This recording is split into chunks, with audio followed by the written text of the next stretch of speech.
Bom, gente, vamos dar início à apresentação do nosso trabalho, da disciplina do professor Rafael Malek, né, nosso trabalho trata de comparações entre o ICMS e o IBS, princípio da não cumulatividade plena.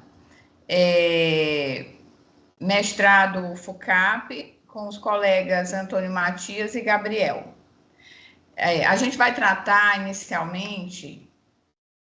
Pode pular o primeiro lá. Isso, a gente vai tratar da reforma tributária, né, que começa com a emenda constitucional 132 de 2023, lei complementar, culmina com a publicação da lei complementar 214 de 2025, que vem trazendo o IBS em substituição ao ICMS e ISS e a CBS substituindo o PIS/COFINS. Temos também a criação do imposto seletivo. A reforma ela tem como objetivo uma economia sustentável, gerando mais emprego e renda, um sistema tributário mais justo e a simplificação que é muito esperada, né? Que o nosso sistema tributário ele tem muitos complicadores, muitas obrigações, e acaba sendo muito pesado no dia a dia das empresas, né? Trazendo muita dificuldade nas apurações e também nas transparências, como, só citando a título de exemplo, tributo incidindo sobre tributo, no caso, ICMS incidindo sobre sua própria base de cálculo, né? Vamos prosseguir. Bem, a questão da reforma tributária, o objetivo desse estudo é compará-la com o ICMS, que é um dos seus componentes, no caso do IBS, e verificar quais são as divergências do modelo atual com o modelo posterior. Primeiramente, para a gente entender um pouco da reforma tributária, é primordial a gente entender um pouco das falhas do ICMS no modelo atual. Aqui tem um esboço, né, que o IBS ele vai contemplar tanto o ICMS quanto o ISS, ICMS de competência estadual e ISS de competência municipal, e ele vai ser unificado em um imposto só. E aqui embaixo, a finalidade disso é para acabar com alguns problemas do ICMS, por exemplo, com a guerra fiscal e o aproveitamento de créditos. Como que funciona isso? A guerra fiscal ela é uma disputa dos estados para atrair empresas e investimentos. Ou seja, a União, perdão, os governos estaduais, eles concedem incentivos fiscais, que não tem qualquer aprovação do Conselho Nacional de Política Fazendária, e aí que eles pedem uma regra na legislação e acaba criando uma disputa, né? Porque você consegue incentivos fiscais, aí uma empresa vai para esse estado, aí acaba deixando outro estado mais enfraquecido, aí depois outro estado concede um benefício que o outro estado não consegue conceder e acaba atraindo mais investimentos. Então acaba criando um desequilíbrio entre os entes federativos. Além disso, ele cria uma insegurança jurídica para as empresas, né? Porque como os estados eles estão criando benefícios assim, sem qualquer controle, então aí as empresas podem ganhar ou perder benefícios sem qualquer expectativa, sem estar esperando por isso, e isso acaba também atrapalhando, como fala, a expectativa das empresas e cria competição desleal entre os estados. A questão da limitação do aproveitamento de créditos é um outro problema também, porque, no caso, o ICMS ele deveria permitir o abatimento do imposto pago nas etapas anteriores. Isso, teoricamente, está previsto na Constituição do ICMS, mas acaba que não é posto em prática. E aí acaba criando essa dificuldade no aproveitamento de créditos. Aí tem a questão das diferenças alíquotas entre estados, tem a questão da legislação que é muito diferente, um estado tem uma legislação, outro estado tem outra legislação, acaba que as empresas ficam perdidas, né, nesse mundo de legislações diferentes, e a questão da burocracia também que o sistema tributário brasileiro é muito burocrático, né? Então acaba que as empresas acabam desistindo do aproveitamento de crédito por causa disso. Então, no geral, o ICMS ele é um imposto que atualmente ele trava investimentos, que ele dificulta todas as operações das empresas e ele necessitava de uma reforma tributária, assim como os outros impostos, mas o ICMS que ele está destacando aqui, ele está muito desfasado e se for comparar com outros países, né, no caso, essa reforma tributária do IBS, ele se baseia no modelo IVA, que já é adotado em diversos países, acho que são mais de 170, e então, assim, nos outros países já funcionava de uma outra forma, que já contemplava esses problemas que o ICMS tem, então só restava atualizá-lo para um modelo mais atual. Agora a gente vai tratar da comparação mais específica, né, do ICMS do IBS, através da legislação de fato, através da raiz de matriz de incidência tributária que o Antônio vai falar.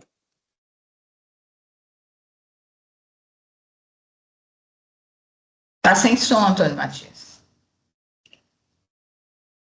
Dada a missão de comparar ICMS e IBS, o ICMS enquanto imposto aí de competência dos estados e do DF, e o IBS enquanto nova competência agora única, inclusive até o presente momento, de competência compartilhada, tanto entre os estados e DF, bem como os municípios, a gente vai utilizar, enquanto metodologia para a comparação, o conceito de regra matriz de incidência tributária, que foi um conceito desenvolvido pelo renomado professor Paulo de Barros.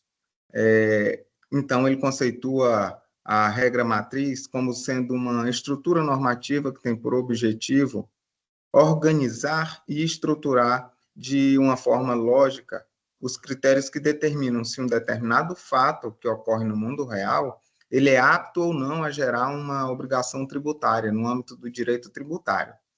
Ou seja, essa regra matriz de incidência tributária, ela é como se fosse um esqueleto. Ela divide essa regra matriz, ela divide a incidência tributária como se fosse um esqueleto, em 5 elementos, que são elementos material, espacial, temporal, pessoal e quantitativo.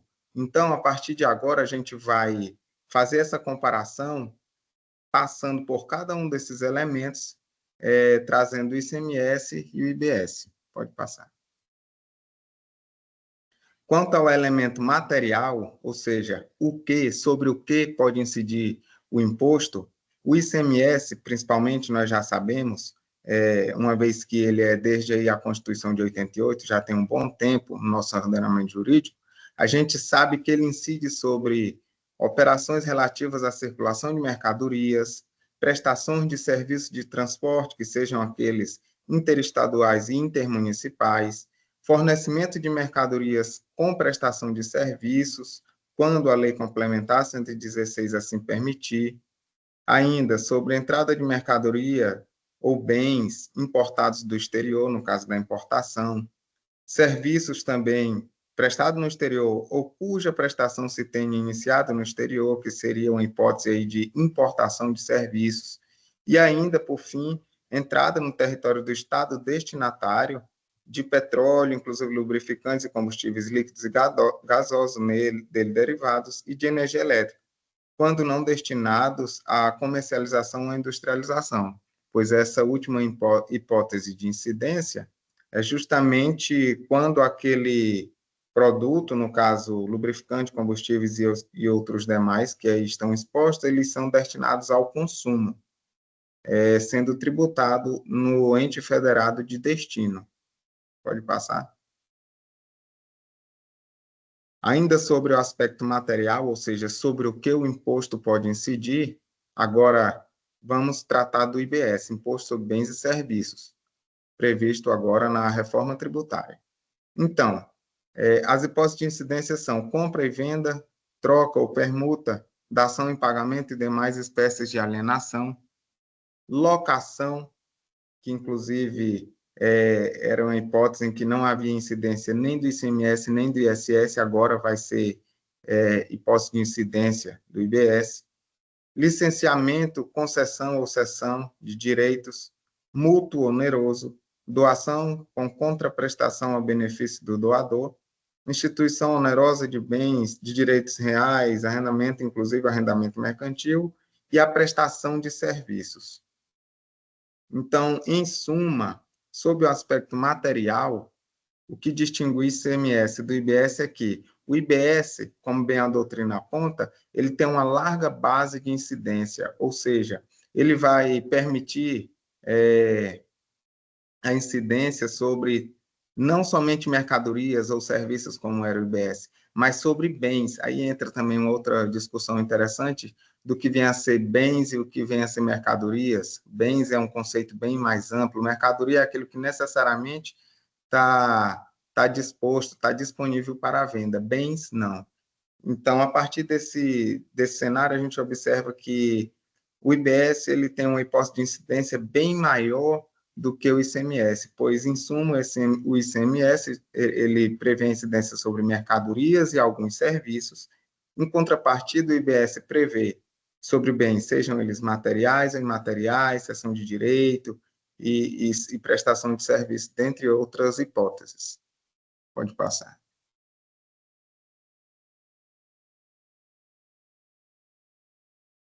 Aspecto espacial. Vamos tratar sobre o critério espacial. Então, sobre a questão do que muda, do que principalmente muda na questão do pensamento, quando eu tributo na origem e quando eu tributo no destino, né? O que mudou em relação a ICMS e IBS. Em relação a esse critério, que indica que o local onde o fato gerador deve ocorrer para que surja a obrigação tributária, né? Então, no caso do ICMS, ele tem como local o local da operação ou da prestação, em regra, né? E no caso, a Lei Complementar 87, ela diz o estabelecimento onde se encontre no momento da ocorrência do fato gerador, nos casos de mercadoria, onde tem início a prestação, ou no local da prestação de serviço, no caso de radiodifusão sonora e de som e imagem, né? Já o IBS, ele vem tratando de forma completamente diferente. Ele traz como local desse fato gerador o local da finalização, como, por exemplo, no caso de bem imóvel material, o local da entrega ou da disponibilização. No caso de serviço de transporte, o local da entrega. Nos casos de telefonia fixa e demais serviços, o local de instalação do terminal. E nos demais serviços e demais bens móveis e materiais, o local do domicílio principal do adquirente. Então, essa é uma mudança significativa, né, de pensamento para o trabalho que corta essa sistemática do ICMS, que inclusive o ICMS ele penaliza muito, que ele traz diferencial de alíquota, ele traz antecipação tributária. O IBS ele corta tudo isso, ele traz a não cumulatividade plena como benefício e corta toda essa burocracia de antecipação tributária, tá certo? E nesse caso, para as empresas, no seu dia a dia, reduz a burocracia, reduz, no caso, essa antecipação de caixa, porque diferencial de alíquota e as antecipações tributárias mensais, elas são um desembolso, né? A empresa ela precisa antecipar esses valores e depois se credita, no caso da antecipação. Então, com o IBS, isso acaba. Tá bom? Agora a gente vai para o critério temporal.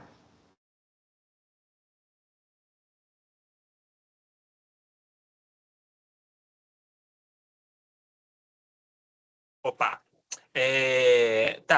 O critério temporal. Basicamente, não tem muitas diferenças entre o ICMS e o IBS nesse critério.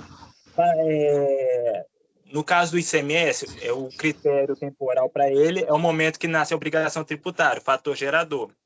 Para o IBS, ele segue mais ou menos a mesma lógica, só que ele usa o fator gerador financeiro, que ele usa mais para olhando o faturamento ou pagamento do tributo. Em regra geral do ICMS, o imposto ele incide na saída da mercadoria, no fornecimento ou na transmissão de propriedade para bens, ou no caso do serviço, no início da prestação do transporte. Para o IBS, o imposto ele será devido no momento da disponibilização de bem da prestação do serviço ao consumidor, geralmente associado à emissão da nota fiscal ou do faturamento ou do pagamento, que de uma forma simplificar a operação. Existem algumas exceções para isso, que nem a gente viu lá nesse ponto dos destaques. Aquisições pela administração pública direta, por autarquia e por fundações públicas, é sempre o pagamento, e não na questão do faturamento. Então, assim, que é uma exceção à regra do fornecimento. Tem a questão também da execução continuada ou fracionada e que não seja possível identificar o momento da entrega, também sempre no pagamento. E o pagamento integral ou parcial antes do fechamento, aí a questão da antecipação dos tributos, que é a questão do fator gerador do IBS. Pode ser no fornecimento ou no pagamento, o qual vier primeiro, ele pode ser considerado um fator gerador. Então, mais ou menos, qual é a diferença meio que mínima entre os dois, né? Entre o critério temporal do ICMS e do IBS?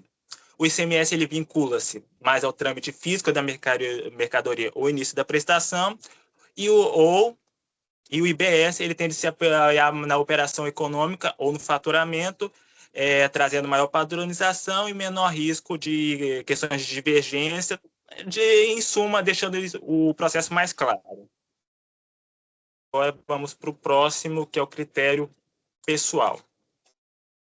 Isso, então, quanto ao critério pessoal, o ICMS, ele trata o seguinte, ele diz que contribuinte é qualquer pessoa física ou jurídica que realize com habitualidade ou em volume que caracterize o intuito comercial, né, nas operações. Já a lei complementar, em relação ao IBS, o que ela diz? Que contribuinte é o fornecedor que realiza operações no desenvolvimento da atividade econômica de modo habitual também, ou em volume que caracterize a atividade e de forma profissional, ou ainda que a profissão não seja regulamentada.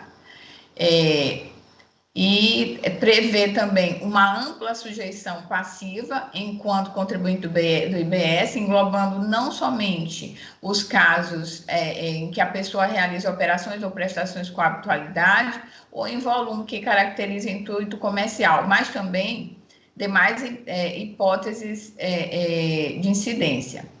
E uma importante novidade é a questão da responsabilidade tributária prevista no artigo 22, que prevê a responsabilidade solidária. Por exemplo, no caso das plataformas de venda, nas plataformas digitais, né, de venda online, que ficam obrigadas a esse recolhimento. Esse aqui chama a atenção porque é muito importante, porque com a movimentação que existe hoje de compras online, então o fisco teve, o legislador teve essa atenção de prever isso aqui, e que é importantíssimo no caso para a questão do recolhimento no país, tá certo? E agora vamos para o critério quantitativo.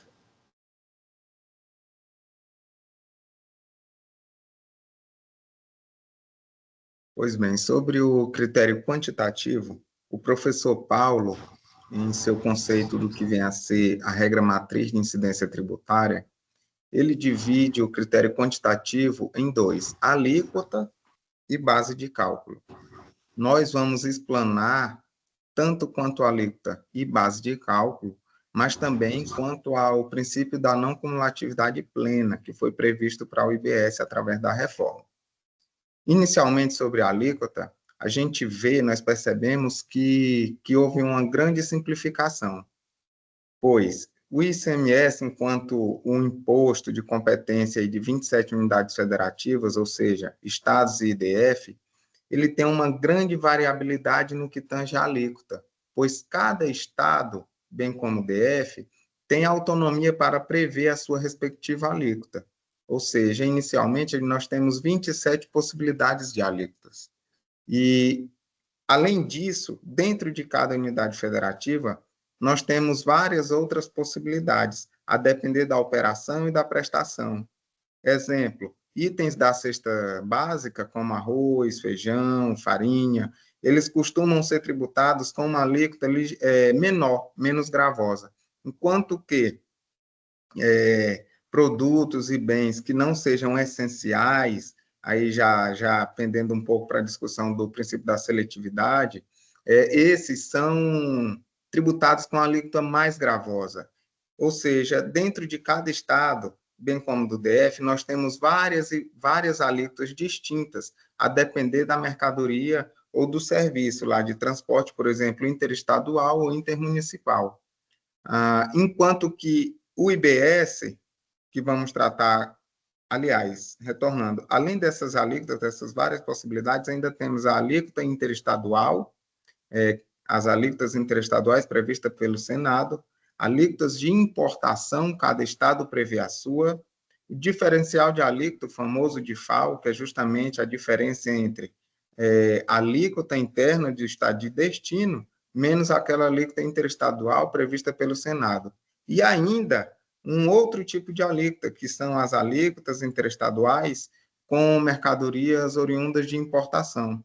Então, dado essa explanação do ICMS quanto a esse arcabouço de alíquotas, várias alíquotas, uma para cada unidade federativa, e dentro de cada unidade federativa várias outras alíquotas, o IBS ele vem simplificar, pois quando vemos, por exemplo, enxergamos a competência compartilhada do IBS sendo de 27 unidades federativas enquanto estados e DF, bem como 5.500 municípios, a gente imagina que vai ser bem mais complexa a questão da alíquota. Mas não. Por quê? Porque, dado o critério do destino, como bem pontuou nossa amiga Gisele, fica bem mais fácil. Você vai olhar agora não mais para o fornecimento, não mais para a prestação, ou seja, não mais para onde inicia a operação, e sim você vai olhar para o destino, o critério do destino.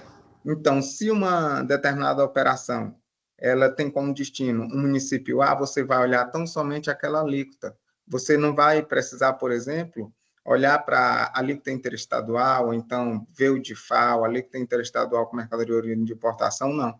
Você vai olhar tão somente para aquela alíquota do município A, município de destino, e a alíquota do estado A. Caso esses dois, estado e município A, do nosso exemplo, eles não prevejam qualquer tipo de alíquota, essas alíquotas serão a alíquota referencial que vai ser prevista por resolução do Senado Federal. Daí é importante pontuar essa grande simplificação da alíquota, quando analisamos esse quesito alíquota somado ao critério que nossa amiga Gisele pontuou, o critério de destino. Passa, por favor. Ainda no aspecto quantitativo, agora olhando para a base de cálculo, ambos os impostos, ICMS e IBS, eles têm como base de cálculo o valor da operação, com um importante destaque para o IBS, pois, como já sabemos, quanto ao ICMS, ele é um tributo por dentro, ou seja, o montante do imposto, o montante do ICMS, ele compõe a sua própria base de cálculo. Então, o ICMS, em outras palavras, ele incidindo por dentro, ele incide sobre ele próprio. Agora, o IBS, visando justamente a justiça tributária, a simplificação e tantos outros objetivos da reforma, o IBS ele é um tributo por fora, ou seja, o montante do imposto, no caso do próprio IBS, ele não vai compor sua própria base de cálculo. Esse é um destaque que a gente quis fazer quanto ao aspecto quantitativo, base de cálculo ICMS e IBS. Pode passar? Ainda sobre o critério quantitativo, é interessante a gente falar da não cumulatividade plena. O ICMS, que tem inúmeras limitações práticas, tais como restrições ao creditamento em determinados casos, condicionando o creditamento a certo tipo de atividade ou certo tipo de aquisição, constantes questionamentos judiciais, bem como os inúmeros adiamentos que foram realizados pela Lei Complementar 87, a Lei Candir. Inicialmente, a Lei Candir previa, por exemplo, daqui 10 anos poderão se creditar nos casos de consumo ou uso pessoal. Aí, quando chegava essa data, fim dos 10 anos, ela tornava a adiar. E assim foram inúmeros adiamentos, através da Lei Candir. Por outro lado, o IBS não. O IBS, em suma, ele diz, olha, agora toda e qualquer aquisição, você vai ter o direito ao crédito, independente da aquisição, com exceção exclusiva do uso ou consumo pessoal. Em outras palavras, se aquela aquisição não é relacionada a uso ou consumo pessoal, ela vai gerar o direito de crédito. E aí entra a condição do efetivo recolhimento do imposto, que inclusive vai desencadear o problema do nosso trabalho, o problema da nossa pesquisa.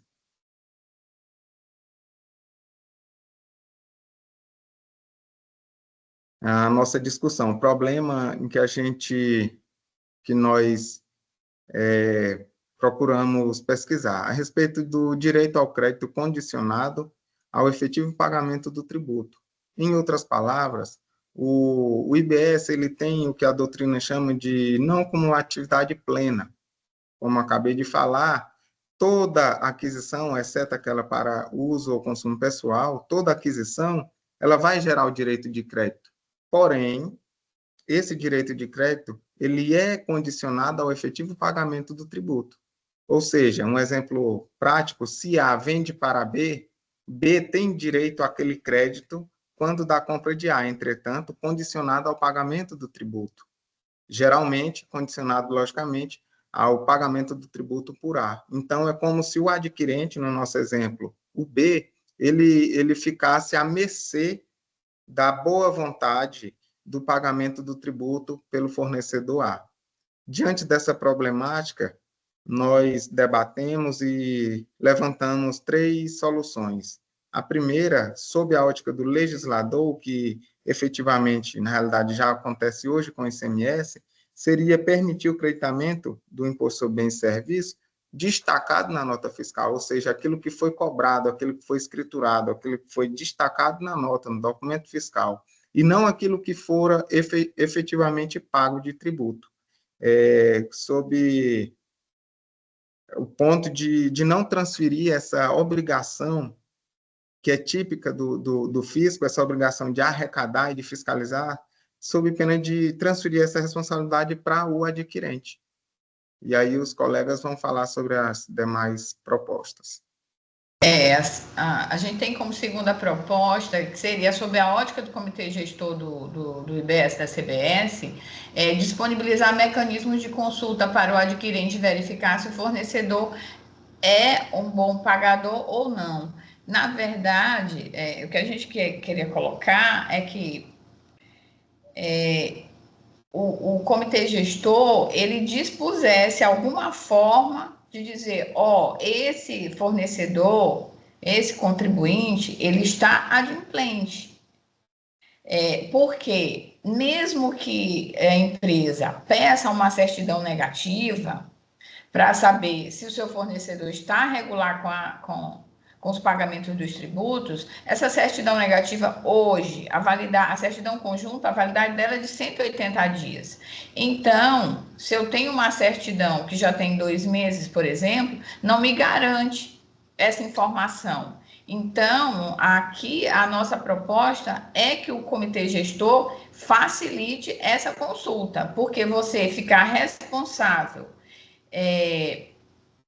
por essa verificação, se torna complicado e muitas vezes impraticável. Então, essa informação traria esse facilitador para as empresas, né? Porque segue a ordem cronológica. Então, em muitos casos, mesmo que o adquirente faça o pagamento desse imposto, desse tributo, ainda assim, com a ordem cronológica, não vai me garantir o crédito se o meu fornecedor tiver em débito com o IBS.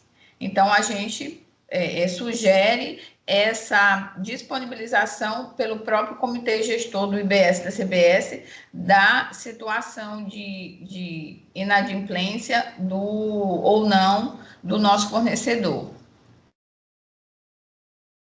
Agora é o 3, a terceira sugestão, Gabriel. O ponto 3 seria a implementação do split payment super inteligente para toda e qualquer operação. Como funcionaria isso? O split payment ele é um pagamento fracionado. Então, sempre que um adquirente ele for pagar ao fornecedor por sua compra ou por seu serviço adquirido, e parte desse pagamento, o valor referente ao tributo, iria direto para o fisco, não tendo aquela parte de pagar para o fornecedor e depois do fornecedor fazer esse recolhimento. Isso seria importante, por quê? Porque eliminaria a dependência do pagamento pelo fornecedor, reduzindo a inadimplência e a sonegação. E aqui tem a questão também que é o nosso ponto, né, que daria segurança para o aproveitamento de crédito, porque o adquirente não teria que ficar esperando se o fornecedor pagou ou não a parte dele do tributo. E aí a nossa ideia seria exatamente isso, utilizar de plataformas digitais, o próprio sistema bancário para criar uma rede de split payment que funcione para toda e qualquer operação e não para operações específicas. No geral, acho que pelo menos pelo que investigamos, só o ponto 1, que ele não fere o princípio da neutralidade, ou seja, ele não atrapalha as decisões de consumo dos adquirentes. Então assim, pode ser que o problema 2 e 3, as soluções 2 e 3, acabe acarretando um outro problema que pode ser discutido em outros trabalhos. No geral, fazendo um apanhado geral do que foi nosso trabalho, é importante citar que, apesar desse problema do princípio da não cumulatividade plena, ela é, sim, uma evolução em relação ao ICMS, porque ela permite que esse imposto não seja cobrado em cascata ao longo da cadeia produtiva e permite também a compensação dos tributos pagos em etapas anteriores, desonerando o consumo. Em questão do ICMS, a questão da evolução também, o IBS ele traz uma simplificação do que é o modelo atual. Então, a nossa comparação, né, na matriz mostrou isso, que o imposto atual, o imposto futuro, né, o IBS, ele traz uma simplificação e uma racionalização da tributação do consumo, que era uma coisa que já vinha sendo pedida há muito tempo, né, tanto pelas empresas, pelos legisladores, mas que só agora está sendo posto em prática. Mas ainda assim, tem esse problema que citamos aqui, né, pelo artigo 36 da Lei Complementar 214 de 2025, que é o condicionamento do aproveitamento de crédito ao pagamento do efetivo do tributo pelo fornecedor, as soluções que apresentamos podem enfraquecer a neutralidade, né, que deve existir, e no geral, pelo menos um conselho que a gente dá, é que tem que existir interpretações cuidadosas da doutrina, jurisprudência e contribuintes, e que o sucesso do IBS ele dependerá da efetiva aplicação da não cumulatividade plena. No geral, esperamos que esse trabalho tenha ajudado a fomentar a discussão em relação à evolução do IBS, as suas problemáticas, mas também enaltecer também tudo de bom que ele trará em relação ao modelo atual, e que vocês tenham gostado, e muito obrigado. Obrigada, gente. Obrigado. Espero que a gente tenha contribuído aí com a área acadêmica, com as discussões, como bem pontuou o Gabriel, e é isso. E esperar também que essa regulamentação saia logo, né? Que o que todo mundo está esperando é a regulamentação e que ela venha a dirimir essas dúvidas existentes, né? Que a gente vem se deparando em todas as aulas e em todos os debates. Pois é isso. Tchau. Tchau.